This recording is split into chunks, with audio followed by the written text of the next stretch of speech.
You're watching BattleCast Primetime. Calling all patches. Patches 1.09 and 110 have been out for a little while now. But I still have problems. Not the time, Ron.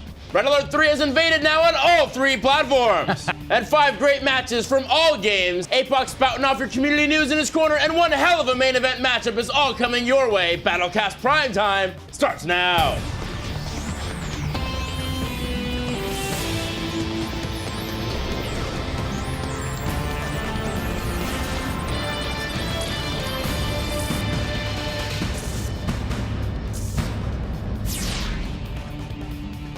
You're logged into BattleCast Primetime, sitting next to my co-commander, Raj Joshi. I'm David Silverman. Raj, we've been doing this for almost 2 years now. Wow, it feels like more, huh? Yeah, you're telling me.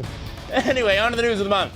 Yes, first off, I was shocked, appalled, left almost speechless last week. Come on, you speechless? I said almost speechless. Anyway, it's almost speechless at the way we were brutally censored last episode when we were simply trying to get you excited about my new project. Well, EA, you're not gonna get away with it this time. Not again. Hey, look, don't try and stop me. I'm here to announce, despite the censors, that I have... Wow, that didn't take too long, did it? Anyway, the newest patches are out for Red Alert 3, so if you haven't gotten there yet, download them as soon as you're done watching BattleCast Primetime. Red Alert 3 is now out and going strong on all 3 major platforms, PC, Xbox 360, and PS3. So there's really no excuse for not to be playing it now, is there? Red Alert 3 Uprising is also available for download. Keep the feedback coming, both for the games and for Command & Conquer TV. We are constantly changing based on your comments. Now, what was I forgetting? Oh, right. Took you long. What are you gonna do? Finish the show without me? Honestly, I forgot you were there. You know, we could get along just fine without you. Oh, really? Yeah, absolutely. As long as we have the BattleCast 5.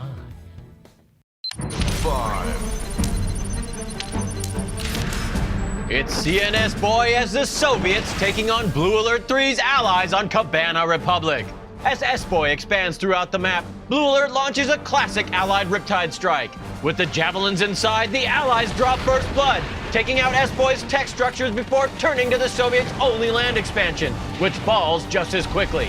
S-Boy has taken to the seas, but Blue Alert saw it coming and has taken to the air with a powerful Sentry, who brings a hurt and a Tanya right into the S-Boy's starting base. Boom, boom, baby!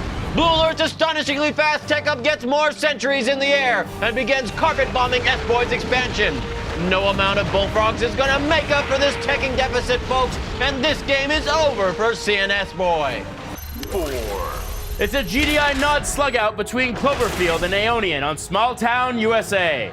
Cloverfield puts together a dude swarm while he waits to get avatars on the map, while Aeonian focuses on a direct Predator tank assault. But he should have struck earlier, as he marches his tanks right into a garrison trap guarded by angry avatars.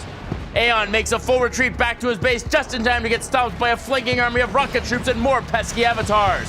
With the power of Dude Swarm, Aeonian saves the last few structures he has and mounts a counteroffensive.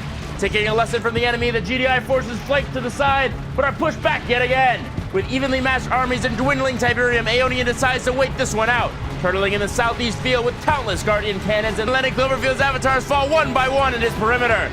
Eventually, with no Tiberium left to build any more avatars, Cloverfield is forced out with Aeonian's defensive strat, winning the day. 3. Whale Corps' Empire takes on Liang Hu BBB's allies on Infinity Isle.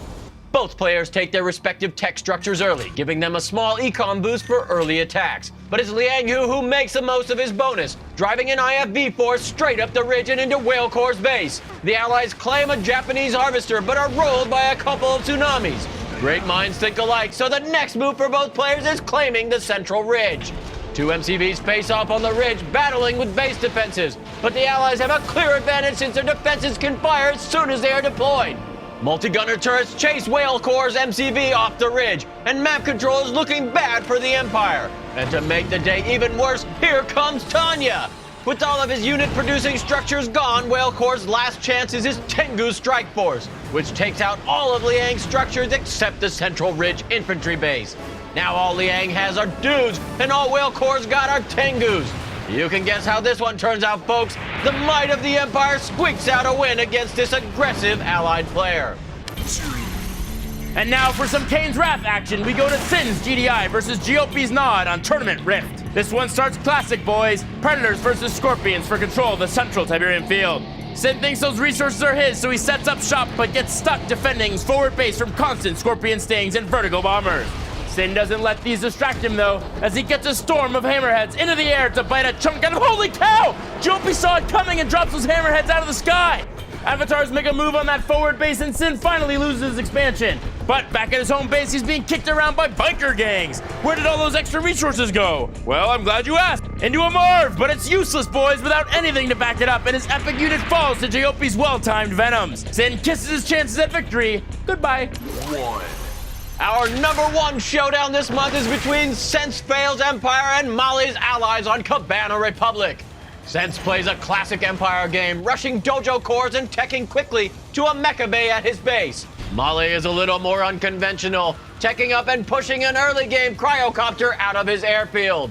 This airstrike force is invulnerable to Imperial infantry and knocks out Sense Fail's power without missing a beat. That's fail number one.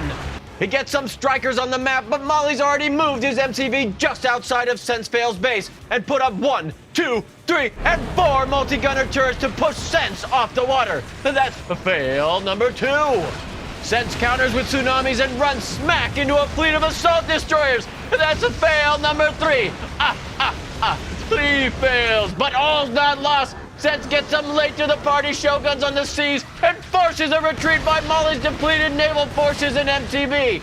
But letting that MCV go will be Sense's downfall, since those shoguns can't hit Molly's new base at the center of the island. With immunity and barely any Imperial forces on the ground, Molly returns to his valiant air force and picks off the last Empire's resistance, capping off one of the most aggressive and impressive allied strats we've ever seen. And that's your 5 for this month. The 5, brought to you by the ATI Radeon 4870X2, the fastest graphics card alive. Who was your favorite player in this month's BattleCast 5? Head on over to commandandconquer.com and vote for your champion in our online poll. The top 2 will square off in next month's main event. Wow, the 5 just keeps getting better and better. No doubt. Now for a taste of community news, we go to everyone's favorite C&C community manager, Aaron APOC Kaufman.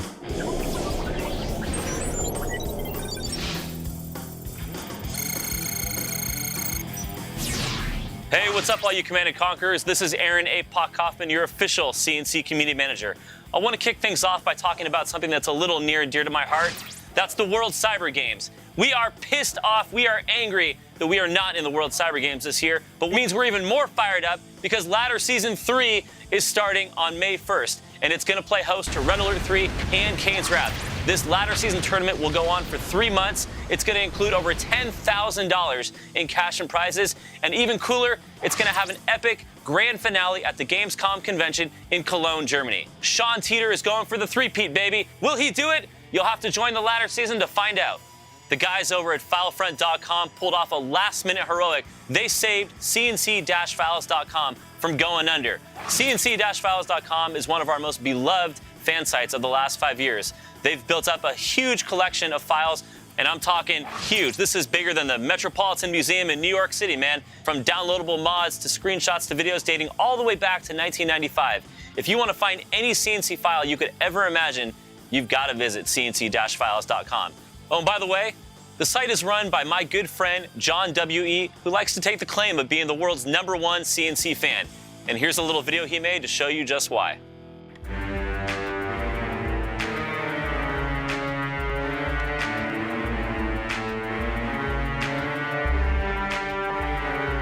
Yo, it's me, John to the W to the E. I'm gonna tell you a story about CNC3. So pull up your chairs and turn up your speakers. I'm gonna rock the mic like an ion cannon strike. I want walls people whine, put them in and you'll find they don't attack back. My tanks lay out the spec. They got 3 patches in 3 days. They never cease to amaze. I'm out old school, that's what I told you. Left click, left action, roll you. And when I'm done, you better run. Cause the bell's gonna toll you. Toll you. Toll you. Toll you. Toll you. You may have noticed earlier this month that we finally released our Red Alert 3 Mod Sdk, and as great as that is, I want to assure you that we haven't forgotten some of our upcoming mods for Command & Conquer 3, and I'd like to spotlight a mod conveniently named C&C3 The Forgotten. This mod focuses on a faction that was clearly neglected in Tiberium Wars, but was featured in Firestorm and Tiberian Sun, and once again, what's that faction named? The Forgotten.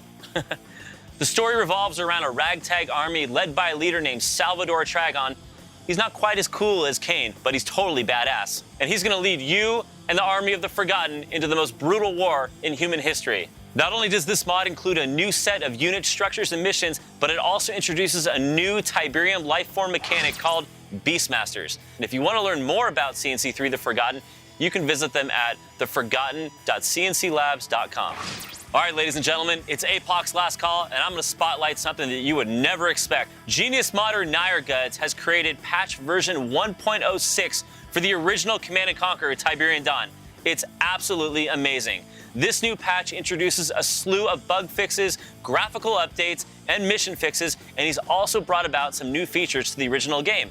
So, ladies and gentlemen, dust off this copy of Command & Conquer the First Decade, or bust out that Tiberian Dawn 1995 CD, pop it in, get Nierguds patch 1.06. You can find it at this link below. It's an amazing patch. You've got to check it out right now. Well, that's all I've got for you in APOC's Corner. We'll see you next time. Back to you, Dave and Raj. Thanks, Aaron. I always find it amazing that such a large amount of knowledge can come out of such a small person. All right, Raj, that's enough. That's 3 episodes in a row now. What's with all the hate? Well, it's just a little bit of kidding, right? I mean, everyone's okay with that, right? A small, tiny bit of fun? You keep this up and I'm out of here. You wouldn't dare. Wouldn't I? You think about that, and you guys sit tight, because coming up next is the main event on BattleCast Primetime.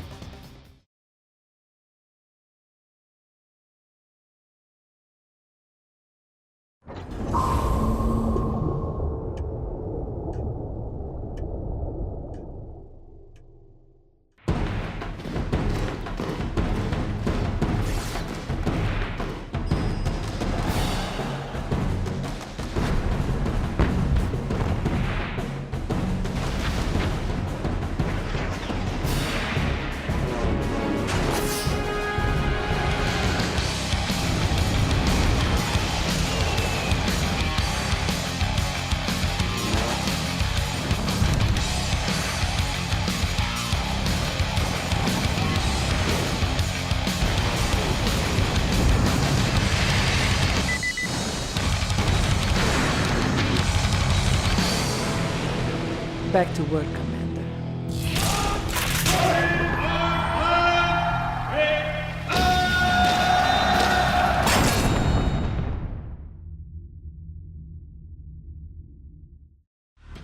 Tonight, on the main event, the votes have been cast and 2 champions entering the arena today are Nuke Strike and I Can Fish. Which one will have the strength, the stamina, the resolve to best the other? Let's find out. This is the main event. Welcome to the main event. Last month we witnessed an all-out brawl between Foxbox and Joza, and this matchup is shaping up to be just as exciting. So let's bring in the guys who help us through it all. Featured commentators Greg Black and Jeremy Fiesel. Welcome, guys. Hey, glad to be back. So what do you think of the players the community has given us this time? Well, you know, Nuke Strike is a really big Soviet ground game. You're going to see lots of bears, lots of tanks, you know, bullfrogs. Just he likes to keep the pressure on and just steamroll. Meanwhile, I Can Fish is a great Empire player. We're probably going to see some great Tengu spam from this guy, some taking off and lifting up and getting out of the way of all of his opponent's ground forces in order to, you know, save his Tengus until he can get up to Shoguns.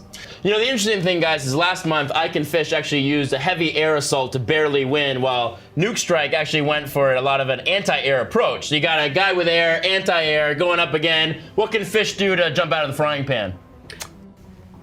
Well, I think he's going to do what he can with his Tengus. I mean, it's a great anti-ground, anti-air force. He's probably going to take up to VXs after that, and that's going to give him, again, a really strong anti-ground, anti-air force. Japan is awesome in its versatility in Red Alert 3, in that you can sort of harass, plus you can have a main attack force at the same time. So that's probably the direction that they're going to go in. We should see a very dynamic game in the middle of the game. But, I mean, really, it's anybody's game against Soviet versus Empire. All right, well, I think we need some help. Greg Kasavan, lend us your expertise and give us all the keys to victory. Thanks, David and Raj. These are two hardcore competitors with aggressive tendencies. Overall, Nuke Strike is a bread-and-butter Soviet ground game player who applies a lot of pressure and doesn't let up. He favors war bears, flak troopers, and hammer tanks, but is excellent at keeping a strong economy going and teching up at just the right times. Fish, on the other hand, has his Empire economy macro game down to an art, and the same goes for his micro ability when it comes to Tengus and Strikers. Time and time again, I've seen this guy pull together a critical mass of Tengus and stab at his enemy's resource operation. He's also got some cool moves in the early game involving dojo sell-offs. And if forced into the later game, Fish leans on the Shogun battleship to overpower his opponent. Neither of these guys lets up when the situation looks grim. They keep fighting to the bitter end. They're good at recovering from temporary setbacks, which would paralyze lesser players or make them quit out. So how does one of them come out on top? Here are tonight's keys to victory. Nuke Strike has to switch up his strats. The War Bear Rush could end up useless against Fish's mecha units. He should focus on teching up quickly to get the powerful Tier 3 Soviet ground forces on the map, but only if he feels his Tier 1 game is outmatched. He should try to keep Fish from teching up to Tier 2 first, since those strikers could spell doom for Nuke Strike. Fish needs to strike early. His Tengu strat will only work if he catches Nuke Strike unprepared. He also needs to play a more defensive game than he's used to, buying time against Nuke's hammer tanks. Some tank busters should help his situation if he can keep the War Bears at bay. And lastly, he needs to buy time and get up to Shoguns. Without them, he may be defenseless in the late game. And those are this month's keys to victory for Nuke Strike and I Can Fish. Good luck to you, gentlemen, and keep it clean out there. Back to you, David and Raj. Thanks, Professor Kasavin. Sound strategy indeed. Greg Black, spotlight shines on you. Why don't you give us some of that sweet, sweet, sweet Battleground recon of yours? Pool Party is a large 2v2 island map littered with 4 small lakes in the center of the combat zone. Players start with 2 ore nodes in their base, plus a nearby sea and land expansion, and since the main event is a one-on-one match, each player also has a possible second expansion base on their enemy's side of the map. The island sports only a few garrisons, mostly next to the player's starting base, and is surrounded by water, opening up great opportunities for some naval destruction. Plus, don't forget the pools. Amphibious units like Tengus can totally dominate in these small water areas. Now it's time to put our reputations on the line. I'm down 2 in the new turn of the year, which is not good. I got to come back from behind here, but let's go. It's time for our pick of the match. Greg Black, who are you going with? I'm going to go with Nuke Strike. Last time I picked a Japan player, didn't work out for me. That's a good point. Jeremy Fiesel. I'm gonna have to go with Fish this time. I think this map, even though, you know, I said that it was gonna be pretty even earlier, he's a very, very strong harassment player, and I wanna see this guy come out on the top. See, I like how he's like hedges his bets, right? He's like, well, I know it's gonna be Nuke Strike could actually win here. Who are you gonna pick? Oh, I'm going with Fish, man. That guy's gonna kick some serious butt. He's better. Joshi. It's clearly a political pick for me this time. I'm anti-nuke, so let's see. We can lead a fish to water. Can he win? And I'm gonna say no, he can't. Because fishes, they got gills. They don't really have, I don't know where I'm going with this, and it doesn't matter because Nuke Strike's gonna take it on. He's gonna drop the heavy bomb and get me back in the win column. That's it, gentlemen. We have our things. Let's go to the tail to tape because it's time to get the show on the road. Tonight's matchup is between I Can Fish and Nuke Strike on Pool Party. All right, Greg, hope you brought your trunks. Let's dive into the pool. Where's wet? All right, well, we've got Nuke Strike playing as Yellow Soviets down in the lower right-hand corner, and in the upper left-hand corner, we've got Fish playing as the Orange Japanese. All right. And it looks like our Soviet player has destroyed his own garrisonable structures down there. He's trying to really open up the battlefield and allow that large ground army that we were talking about earlier to make sort of a sweeping motion across the map, not have any hindrances in its way. I gotta tell you though, it is refreshing not to see the Dojo Core Rush, because we know how well that works, right?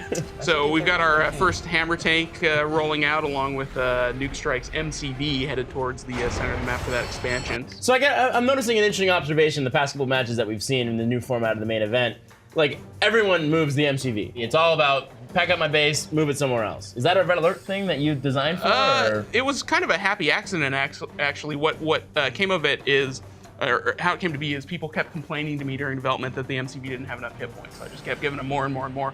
And then right near the very end of the project, we decided to make the MCV be able to crush Tier 1 and Tier 2 units. And the combination of those two things along with the ability to use your MCV to expand, really made it so that the MCV push was a really viable strategy. Well, and walls too. Well, so we got a little confrontation going on. So we've got, the early Tengus we were talking about earlier are great for just holding the entire map here. He was able to get them over to his opponent's oil derrick. He was trying to get a bit of an early economic advantage by taking that down, but I mean, so close to his base, he's already got those hammer tanks sitting there, so Nuke Strike was able to effectively defend that. We're going to be seeing strikers, obviously, if he's got his tanks MiGs out this fast. Yeah. So he definitely fast decked to tier 2 and grabbed. He's got like 2 or 3 MiGs up there, and then he's got a grip of hammer tanks, and it looks like he's going to do the MiG hammer tank push against the Tengu VX transform micro, which is a pretty interesting little mini game in and of itself. Now, this early on in the game, are you totally screwed if you just lost a harvester?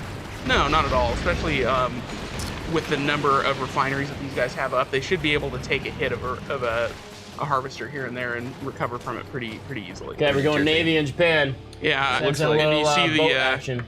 the mainframe core is going up, which means the Shogun is just a matter of time now. Oh, we got Natasha. Natasha is making her scene. Gina Carano herself has entered the battlefield. Hang on, I gotta call this out because this is a thing of beauty in my opinion. I don't pretend to be an expert Command and Conquer player, but you look at Nuke Strike's force. He's got air, he's got bullfrogs, he's got tanks, he's got Natasha, he's got anti-infantry, anti-air, vehicles. The guy, seriously, that is a diversified portfolio of units, if I don't say so myself. Yeah, take that, Tom Chick. So, I mean, really, at this point, Fish is trying to keep Nuke Strike busy up at the top. Ooh, he's gonna take down the Naval Guard? Yeah, but more importantly, this gives Nuke Strike the visibility that the Shoguns are up. This was a great scouting maneuver on his part because he knew his opponent was going to have to come through this direction in order to get to it. Or, he was going to have to come through one of the 2 directions and chose this one. But, yeah, so, I mean, that gives him the scouting that he needs to be able to prepare for this he drop. parachutes down Natasha. This is a great move. He's going to pilot snipe one of them and hopefully be able to call in the airstrike on the other. And he's got an Akula out there. Oh, he may actually get Natasha in there. Nobody one-hand swims like that lady. There we go. Damn, oh, look at that. We got a little Shogun on Shogun action. Natasha piloting a Shogun. That's got to be about the most badass Shogun in the world. And here we go, the big battle finally taking place. And yeah, Jeremy, I think you're right. Not quite enough AA there. Well, maybe. So he took off his air forces pretty late, which I'm fairly surprised at. I mean, and then he didn't focus fire on the bullfrogs themselves. He kind of just let those VXs get straight eaten through. It looks like this is kind of coming to an end. This could be a GG here, but there's still a chance the Empire could go out into water and escape. He does have those tank blasters. Oh, there we go.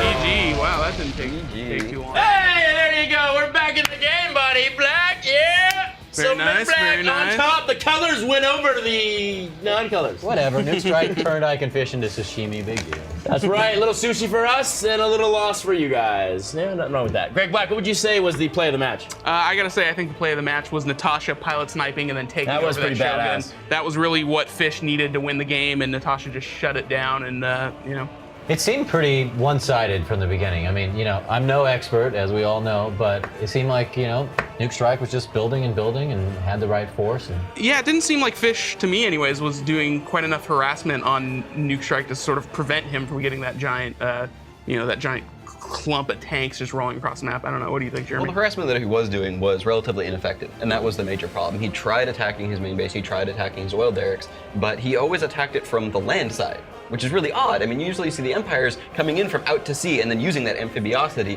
in order to take out those things without getting killed, right? Right. Amphibiosity. We are changing the English language here. This is awesome. All right, well, we got Professor Kasavin's going to break down this match in the next episode of BattleCast Primetime. But you know what? To me, I'm actually going to say not only was it a Natasha thing, I'm going to say it's the diversified unit spread that Nuke Strike developed. That's all I'm saying. Anyway, that's all the time we got today. Hop on over to www.commandandconquer.com and tell us what you think by filling out our monthly BattleCast Primetime survey. The show is constantly changing based on your feedback, so keep that feedback coming. As always, don't forget to BattleCast your CNC3 Kane's Wrath or Red Alert 3 match for a shot to be featured here on BattleCast Primetime. For Aaron Apok Kaufman, Greg Kasavin, Greg Black, Jeremy Fiesel, Raj Joshi, I'm David Silverman. We'll see you on the battlefield.